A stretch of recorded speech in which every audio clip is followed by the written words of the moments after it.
Ni Pulundu TV na tunazungumza michezo, na hasa siku ya leo nataka kuzungumza kuhusiana na Haji Sande Manara. Mimi ni Aidan Albert Simwanza, na moja kati ya kitu ambacho nataka kuzungumza kuhusiana na Haji Sande Manara ni kuhusiana na exclusive interview aliyoifanya na Crown Media.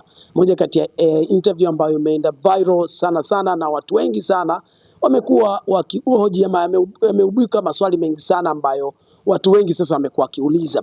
Nikianza na swala la kwanza, Haji Sande Manara of course amezungumza mambo mengi sana, lakini kuna engo ambayo ameigusa Young Africans ambao pengine wapenzi wengi wasingeweza kutarajia.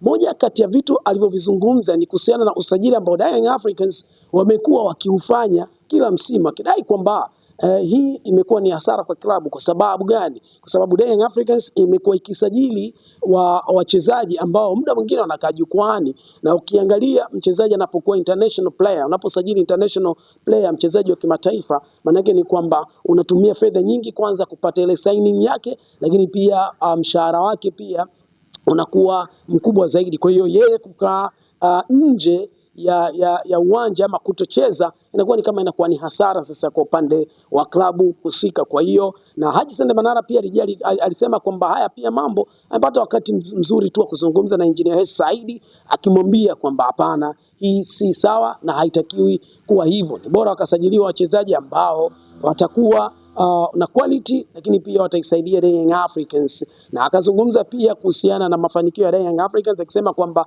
toka Engineer Hersi Said ameingia, ni kweli kwamba Young Africans wameingia robo finali mara moja ya CAF Champions League, lakini pia wakifika finali ya CAF Confederation Cup mara moja. Kwa hiyo tunaweza kusema kwamba wamepata mafanikio mara mbili tu katika wakati wote ambao Engineer Hersi Said amekuwa na Young Africans. Lakini pia jambo jingine ambalo hili limeshika sana na kuteka vyombo vya habari hasa, lakini pia tunaona pia hata Ali Shabani Kamwe, huyu afisa habari wa Young Africans, pia naye aliweza kuzungumza na kutoa maoni yake ni kuhusiana na ishu zima ya mashabiki ama ishu zima ya mechi kuhamishwa, kwa sababu hapo awali ilikuwa ni kwamba mechi ya derby kati ya Simba Sports Club na Young Africans, mwenyeji akiwa Young Africans, ilikuwa ipigwe kwa uwanja wa Benjamin William Mkapa. Lakini utakumbuka ni kwamba mechi ya mwisho ya CAF Champions League Ali Kamwe aliweza kutoa taarifa kwamba sasa ni rasmi, mechi itachezwa katika uwanja wa New Amani kule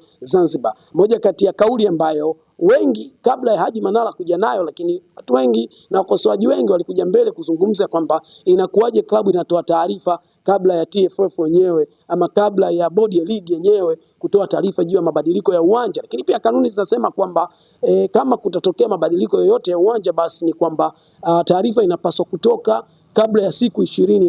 Na ukiangalia toka taarifa imetoka ilikuwa chini ya siku 21. So mijadala ikaibuka hapo. Kwa hiyo moja kati ya swali liloulizwa Haji Sande Manara ni pamoja na hilo, akisema kwamba Young Africans wamewakosea mashabiki, kwa maana ya kwamba kuna mashabiki ambao wanatoka mkoani na kuja kuifuata dabi tu ya Kariakoo, na ukiangalia kutoka mikoani kuja Dar ni gharama, lakini pia wanahitaji kulala guest, wanahitaji kula na vitu vingine. Akizungumza akaongeza kwamba chukulia huyu shabiki anatoka mkoani na akifika Dar es Salaam anapaswa tena kukata tiketi ya boti ama ndege kwenda Zanzibar kwa ajili ya kwenda kuiangalia dabi na ya Kariakoo, kitu ambacho unakuwa umeongezea gharama zaidi. Lakini pia kingine akazungumza kwamba uwanja wa New Amani Stadium ni moja kati ya uwanja mdogo sana kulinganisha watu mashabiki hawezi kuwa comfortable, kwa sababu dabi ndio moja kati ya mchezo ambao mashabiki wengi wa Tanzania wa soka wanaenjoy. Kwa hiyo na ukiangalia capacity ama uwezo wa uwanja wa New Amani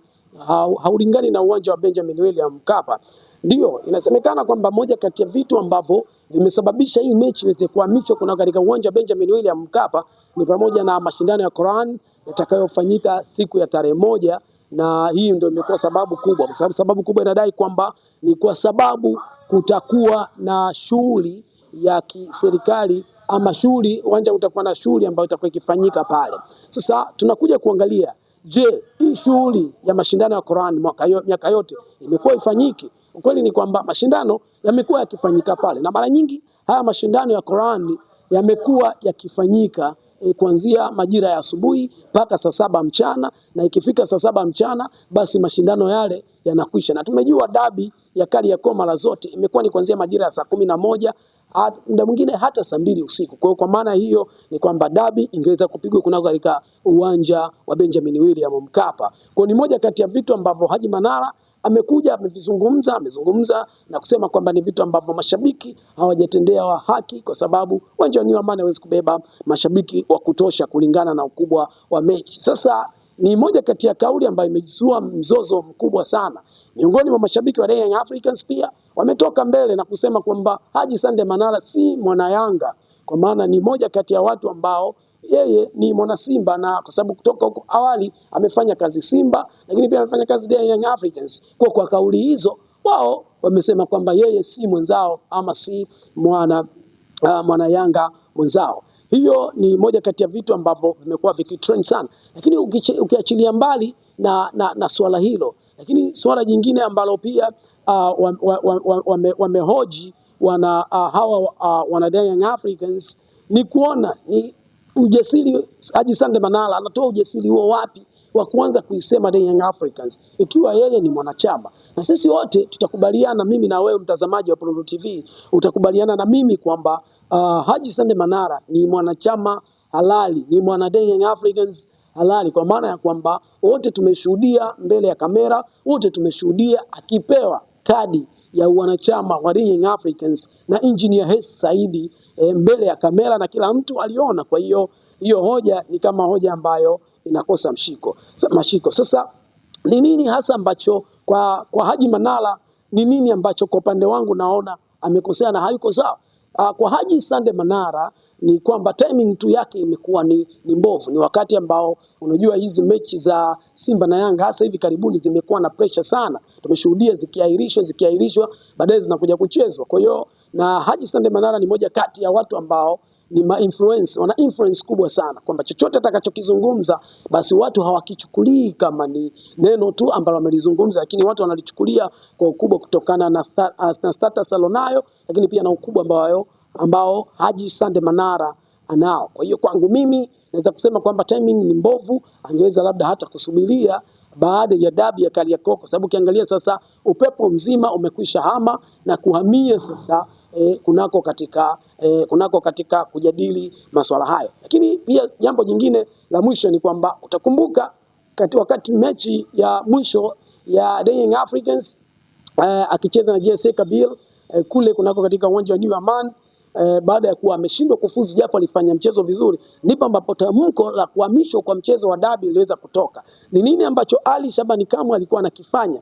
Na naweza kusema kwamba Ali Kamwe kama afisa habari wa Young Africans amefaulu kwa 100%. Kwa nini? Kwa sababu yeye alikuwa anataka kuhamisha story kutoka kwenye story ya Young Africans kutofuzu kwenda robo finali, lakini kuwa ni story ya kudiscuss dabi ya Kariakoo. Naweza kusema kwamba moja kati ya vitu ambavyo Ali Shabani Kamwe amevifanya smart kabisa, na utakubaliana na mimi, mara baada ya yeye kutoa tamko hilo la dabi ya Kariakoo kuweza kuhamishwa, hakuna kelele zozote ama maneno yoyote mtandaoni ambayo yamekuwa yakionekana yakizungumzia Young African kushindwa kufika robo finali. Lakini ishu kubwa imekuwa ni uwanja ambapo imezaliwa mambo mengi, ambapo mpaka Simba Sports Club kwa taarifa za uhakika ambazo jana Ahmed Ally aliweza kuzizungumza, ni kwamba wameshaiandikia barua TFF pia kuhoji kuhusiana na mambo hayo na mambo mengine mengi ambayo tutazungumza, mambo ya kina Damaro na vitu vingine kama hivyo hapo. Kwa hiyo hii ni kwa ufupi mwanamichezo